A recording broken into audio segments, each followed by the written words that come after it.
Hello दोस्तों, स्वागत है आपका अपने इस YouTube चैनल में। और आज हम लेकर के आए हैं वही LCM और HCF का ही क्लास है ना दोस्तों। इससे पहले हम लोगों का एक क्लास हो चुका है, तो आज के इस क्लास में हम लोग सीखेंगे उससे अलग अलग तरह के क्वेश्चन को कैसे सॉल्व करते हैं, है ना दोस्तों। तो आप इस वीडियो के अंत तक बने रहें।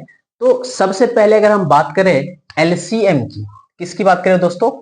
LCM की, जिसको हम लोग पिछले क्लास में ऑलरेडी अच्छे से पढ़ चुके हैं, जिसको हम लोग लिस्ट कॉमन मल्टीपल कहते हैं, है ना दोस्तों।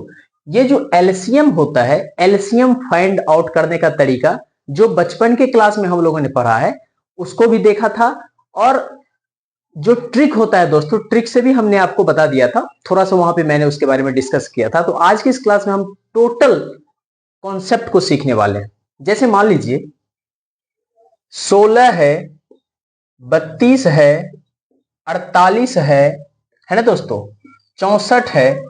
कह देगा कि ये जो संख्या दिया हुआ है इस संख्या का एलसीएम बताइए क्या होगा। तो बचपन के क्लास में जो हम लोग एलसीएम फाइंड आउट करने के लिए सीखे हैं वो तो हम लोग जानते ही हैं, और उस तरीका को हम प्रीवियस वीडियो में भी हम लोग देख चुके हैं।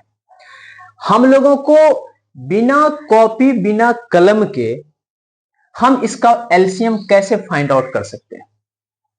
तो आपको एलसीएम का मतलब क्या होता है ना दोस्तों, जो संख्या दिया हुआ रहेगा उसमें से जो सबसे बड़ी संख्या है, कौन सी संख्या दोस्तों? सबसे बड़ी संख्या, उसको पकड़ना है। तो इसमें जरा देखिए तो सबसे बड़ी संख्या कौन है? तो सबसे बड़ी संख्या कौन है? 64। कौन सी संख्या सबसे बड़ी है दोस्तों? 64। अब ये जो सबसे बड़ी संख्या 64 है, इसमें आप ध्यान से देखिए बाकी के संख्याओं से भाग लगता है कि नहीं लगता है? 16 से 64 में भाग लग जाता है, बिल्कुल। 32 से 64 में भाग लग जाता है, बिल्कुल। 48 से 64 में भाग लगता है? नहीं लगता है। 48 से 64 में भाग नहीं लगता है। इसका मतलब इन दोनों से तो लग गया, लेकिन इससे जो नहीं लगा, इसलिए 64 उसका एलसीएम नहीं होगा। चलिए कोई बात नहीं है। 64 का पहरा पढ़िए, बड़ी संख्या को ही पकड़ना। अब 64 का पहरा पढ़िए। 64 एका 64, 64 दूनी 128, 64 तिया 192। इस तरह से होता है ना दोस्तों। 64 2 से गुना करेंगे 128 हो जाएगा, 3 से गुना करेंगे तो 192 हो जाएगा, 4 से गुना करेंगे तो हो जाएगा दोस्तों 320। इस तरह से ये टेबल बढ़ता चला जाएगा। अब देखेंगे 64 से तो भाग सब संख्या से लगा नहीं। अगर 128 की बात करें तो देखते हैं 128 में भाग लगता है कि नहीं लगता है सबसे। तो 16 से पहले आप 128 में लगाइए, तो 16 अठे 128 भाग लग जाता है। 32 से 128 में भाग लगाइए, तो 32 चौकी 128 भाग लग जाता है। 48 से 128 में भाग लगाइए, तो 48 4 तिया 12, 48 तिया होता है 144, 48 दूनी होता है 96। मतलब 128 में भी भाग नहीं लगेगा, ना तो 64 होगा ना ही 128 होगा। कोई बात नहीं, आगे बढ़ते हैं। आगे मिलता है 192। 16 और 32 का तो कहानी लगभग मिल रहा है, कहीं ना कहीं हो रहा है, लेकिन 192 48 से पहले चेक कर लेते हैं। तो 48 में से अगर भाग देंगे किसमें? 192 में, तो देखते हैं 48 से 192 भाग लगता है। तो 48 को अगर आप 4 से गुना करते हैं, 48 चौके, तो 8 चौकी 32, हाथ में रहा 3, 4 चौकी 16, 16 3 19। मतलब 48 से 192 में भाग लग जाता है। अच्छा ठीक है, 32 से देख लेते हैं 192 में लगता है कि नहीं लगता है। तो 32 से भाग लगाएंगे, तो 32 को 6 से गुना कीजिए, 32 6 के 192 हो जाता है, 32 से भी लग गया। 16 से 192 में लगाइए, तो 16 एका 16, 16 दूनी 32, 12 बार में 192 भाग लग जाएगा। और 64 से तो लगेगा ही। इसका मतलब है कि ये जो 192 है, क्या दोस्तों? 192 है। यह 192 जो है इन संख्याओं का क्या हो गया? एलसीएम हो गया। ये आपको सोचना है। जैसे मान लीजिए क्वेश्चन दिया हुआ रहेगा 20, 25, 40, 50, कह देगा इसका एलसीएम बताइए। तो सबसे पहला काम क्या करेंगे दोस्तों? तो सबसे पहला काम आपको करना है इन संख्याओं में जो सबसे बड़ी संख्या है। सबसे बड़ी संख्या कौन है? तो सबसे बड़ी संख्या है 50, उसको पकड़ लेना है। अब क्या करना है, इस 50 में बाकी के संख्याओं से भाग करना है। अगर 20 से 50 में भाग देंगे तो लगेगा नहीं, 25 से लग जाएगा, 40 से देंगे तो 40 से भी नहीं लगेगा। चलिए, तो अब क्या करना है, सब संख्या से तो भाग लगा नहीं, अब 50 का टेबल रखना है याद। 50 को 1 से गुना करेंगे तो 50, 50 दूनी क्या होता है दोस्तों 100, 50 तिया होता है 150, 50 चौके होता है 200। इस तरह से आपको याद रखना है ना दोस्तों। अब देखिए 50 में तो लगा नहीं, 100 में देख लेते हैं, 20 से भाग लग जाएगा, 25 से भी 100 में भाग लग जाएगा, लेकिन 40 से भाग नहीं लगेगा, मतलब 100 भी नहीं होगा। 150 में देख लेते हैं, 20 से 150 में भाग लगेगा, नहीं लगेगा। 25 से तो लग जाएगा, मतलब ये भी नहीं होगा। किसी एक से भी अगर नहीं लगा तो वो होगा ही नहीं। चलिए इसको छोड़, 200 के पास पहुंचिए। 200 में 20 से भाग लगेगा, बिल्कुल लग जाएगा। 25 से लगेगा, बिल्कुल लग जाएगा। 40 से लगेगा, बिल्कुल लग जाएगा। 50 से लगेगा, उसका तो टेबल ही है, वो तो लगेगा ही। इसका मतलब ये पूरा जो संख्या हो गया दोस्तों, इन संख्याओं का एलसीएम कितना हो गया 200। मतलब आपको क्या याद रखना है, संख्या जो दिया हुआ रहेगा उन संख्याओं में जो सबसे बड़ी संख्या है उसको पकड़िए, और बाकी के संख्याओं में देखिए भाग लगता है कि नहीं। अगर पूरा पूरा भाग लग गया तो वो उसका एलसीएम हो जाएगा।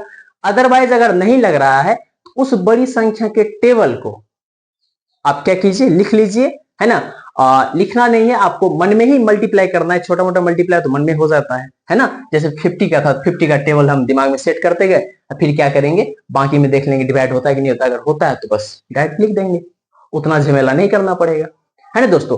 तो एलसीएम निकालने का ये एक तरीका होता है। एलसीएम तो हम समझ गए कैसे फाइंड आउट करना है। अगर एचसीएफ की बात करेगा तो एचसीएफ कैसे फाइंड आउट करेंगे, तो एचसीएफ के लिए आपको क्या करना है दोस्तों, जो संख्या दिया हुआ रहेगा उसमें से जो सबसे छोटी संख्या है, सबसे छोटी संख्या कौन है 16, सबसे छोटी संख्या।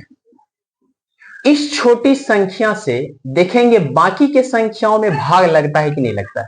तो 16 से 16 में तो भाग लग ही जाएगा, 16 से 32 में भी भाग लग जाएगा, 16 से 48 में भी भाग लग जाएगा, और 16 से 64 में भी भाग लगेगा।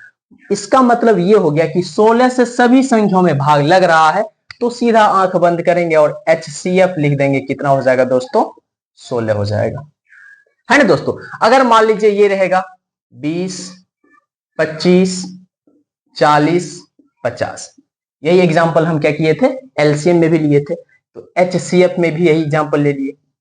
कहेगा इसका एचसीएफ बताइए। तो एचसीएफ निकालने का तरीका क्या है, सबसे पहला काम आपको करना है, जो सबसे छोटी संख्या उसको पकड़िए, छोटी संख्या पकड़ ली। अब क्या करेंगे, देखेंगे इससे बाकी के संख्याओं में भाग लगता है, तो बाकी की संख्याओं में भाग नहीं लगेगा, है ना दोस्तों।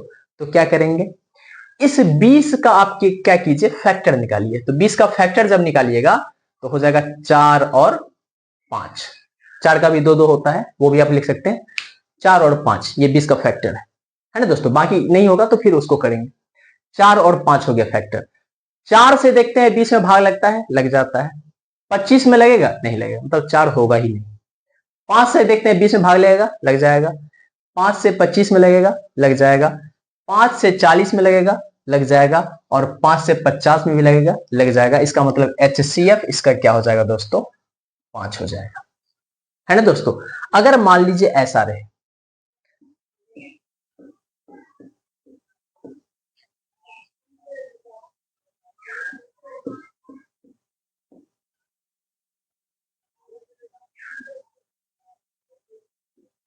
मान लीजिए यह एक संख्या दिया हुआ है और कहेगा इसका जो है एचसीएफ बताइए, तो क्या करेंगे, सबसे पहला काम क्या है, इन संख्याओं में जो सबसे छोटी संख्या आप उसको पकड़िए। तो सबसे छोटी संख्या कौन है 60।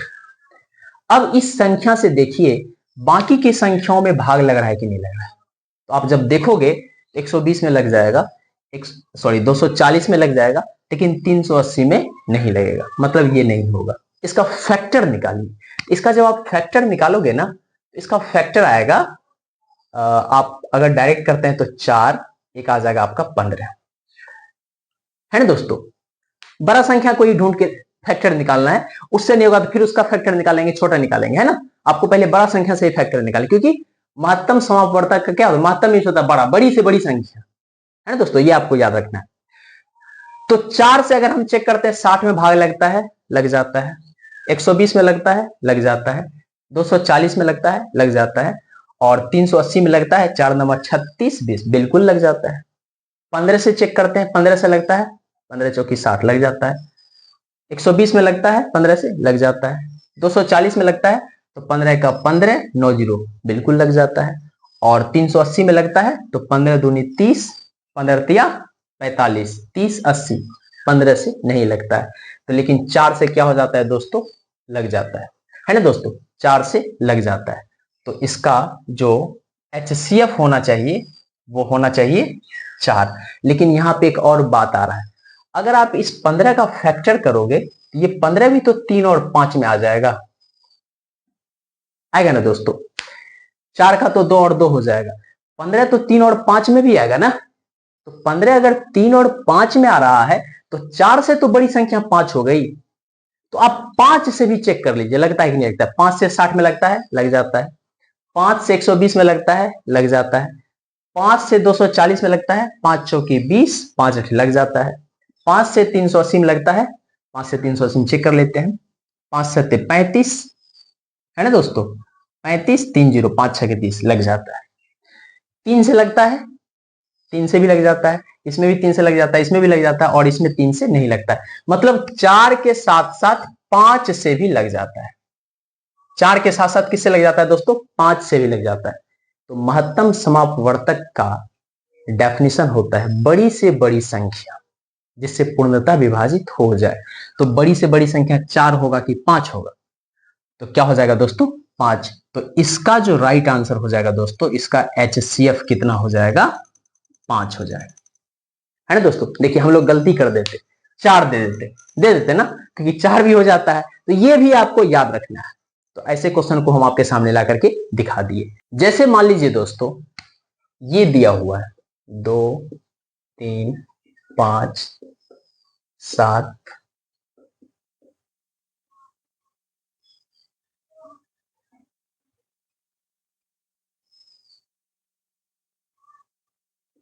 7 9 11 13, ये संख्या दिया हुआ है, और इस संख्या में कहेगा आपसे LCM और HCF बताइए, LCM और HCF बताइए।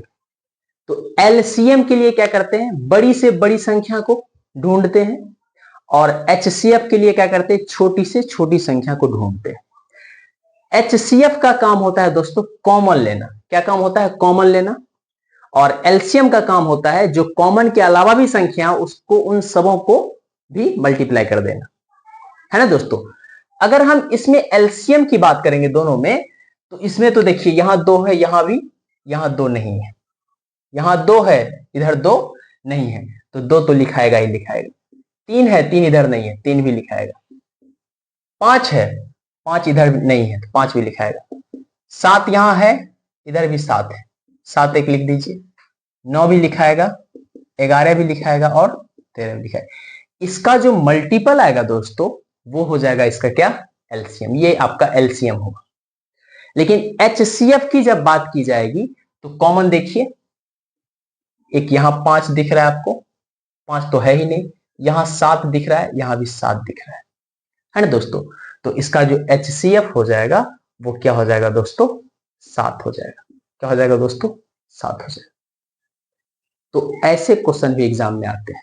जैसे मान लीजिए आपके पास इस तरह का क्वेश्चन है, 2 पर पावर 18 गुना 3 पर पावर 17, 4 पर पावर 19 गुना 5 पर पावर 17 गुना 2 पर पावर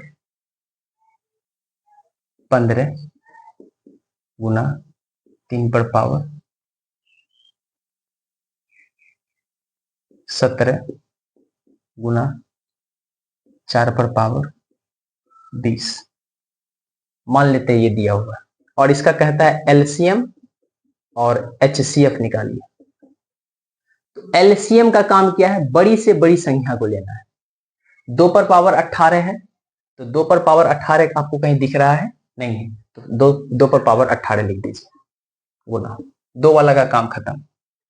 3 पर पावर 17, 3 पर पावर 17 कहीं दिख रहा है, तो 3 पर पावर 17, इससे बड़ा कोई संख्या 3 पर पावर नहीं है। 4 पर पावर 19, यहाँ 4 पर पावर 20 है, तो यहाँ लिख दीजिए 4 पर पावर 20। 5 पर पावर 17 और 5 पर पावर 17 कहीं पे नजर नहीं आ रहा है, तो हो जाएगा 5 पर पावर 17। बड़ा से बड़ा संख्या को लेना है, और सब तो लिखा गया। अगर उसके एचसीएफ की बात करेंगे तो कॉमन देखिए, 2 पर पावर 18 यहां है, 2 पर पावर 15 यहां है, तो 15 बड़ा हुआ कि 18 बड़ा हुआ, 18 बड़ा हुआ, तो छोटा वाला लिखिए 2 पर पावर 15 गुना 3 पर पावर 17 यहां है, यहां भी 3 पर पावर 17 ही है, तो 3 पर पावर 17 लिख दीजिए, गुना 4 पर पावर यहां 19 है, यहां 4 पर पावर 20 है, तो 19 बड़ा हुआ कि 20, तो हो गया 20 बड़ा, इसलिए छोटा वाला लिखिए 4 पर पावर 19। एचसीएफ में छोटका पकड़ना है, गुना 5 पर पावर 17 है, इधर 5 पर पावर है ही नहीं, तो कॉमन होगा भी नहीं, तो आप क्या कीजिए 2 पर पावर 15, 3 पर पावर 17 और 4 पर पावर 19, ये आपका हो गया राइट आंसर। ये हो गया आपका एलसीएम, ये हो गया आपका एचसीएफ, है ना दोस्तों। तो इस तरह के क्वेश्चन एलसीएम और एचसीएफ से बनते हैं। अगर मान लीजिए दोस्तों एलसीएम और एचसीएफ से अनुपात वाला क्वेश्चन दिया हुआ रहे और उसका एचसीएफ हमको पता रहे, उसमें अगर एलसीएम हमसे मांग ले, तो वैसे क्वेश्चन को कैसे सॉल्व करेंगे। जैसे मान लीजिए दो संख्या का अनुपात मान लीजिए x अनुपात y है, और एचसीएफ मान लीजिए उसका दिया हुआ है n। आपको याद रखना है पहली संख्या जो होगी, पहली संख्या वो हो जाएगी n गुना x, nx, और दूसरी संख्या जो होगी वो हो जाएगी n गुना y, ny। और हम लोग फॉर्मूला पढ़े हैं, क्या पढ़े हैं दोस्तों, पहली संख्या गुना दूसरी संख्या बराबर एचसीएफ गुना एलसी। क्या पढ़े हैं दोस्तों, पहली संख्या गुना दूसरी संख्या बराबर एलसीएम गुना एचसीएफ। क्वेश्चन को सॉल्व करने के लिए ना क्या होता है दोस्तों, जिस तरह का क्वेश्चन दिया हुआ है, जैसा कॉन्सेप्ट उसमें लगना चाहिए, वैसे कॉन्सेप्ट को ही क्वेश्चन को सॉल्व करने में लगाना चाहिए। एक कहावत में भी है ना कि अगर पानी भी तैरना चाहता है तो तैरने के लिए उसको बर्फ बनना पड़ेगा। तो मैथ के क्वेश्चन को भी अगर आप सॉल्व करना चाहते हैं, तो मैथ के क्वेश्चन को सॉल्व करने के लिए आपको कॉन्सेप्ट को पकड़ना होगा, है ना दोस्तों, फिर आप मैथ के क्वेश्चन को सॉल्व कर पाएंगे। ये आपका फॉर्मूला है, और इस पर मैं एक क्वेश्चन आपको दिखा देता हूं। तो देखिए दोस्तों, ये रहा आपका उस फॉर्मूले पर बेस्ड क्वेश्चन। क्वेश्चन कहता है दोस्तों दो संख्या का अनुपात 3:4 है और उसका मौसो दिया हुआ है 15। अभी आपको हम तुरंत सिखाए, मौसो अगर पता रहे और संख्या दिया हुआ रहे अनुपात में, तो पहली संख्या जो लिखेंगे, पहली संख्या इसका हो जाएगा दोस्तों, कितना हो जाएगा, तो 3 गुना मौसो कितना है 15, तो 15 तिया 45, ठीक है। दूसरी संख्या जो होगी दोस्तों, दूसरी संख्या उसकी क्या हो जाएगी, तो वो हो जाएगी 4 गुना 15, 15 चौकी 60। पहली संख्या और दूसरी संख्या निकल गई। जब पहली संख्या और दूसरी संख्या निकल गई, अब मौसो भी इसका देल है, ये है, एचसीएफ कितना देल है 15 है, ये है देल, तो एलसीएम नहीं निकल जाएगा। तो क्या होता है, एलसीएम गुना एचसीएफ 15 बराबर पहली संख्या गुना दूसरी संख्या, तो पहली संख्या 45 गुना 60, गुना में है, इधर आएगा तो भागे में बदल जाएगा, तो 15 तिया 45, तो एलसीएम बराबर हो जाएगा 60 तिया 180। तो इस तरह के क्वेश्चन को ऐसे हम लोग सॉल्व कर सकते हैं। तो आज का क्लास इतना ही, फिर मिलते हैं अगले क्लास में। और जितने भी क्वेश्चन एलसीएम और एचसीएफ से एग्जाम में पूछे गए हैं दोस्तों, उन सारे क्वेश्चनों पर हम लोग अगली क्लास में डिस्कस करने वाले हैं, है ना दोस्तों। तब तक के लिए धन्यवाद।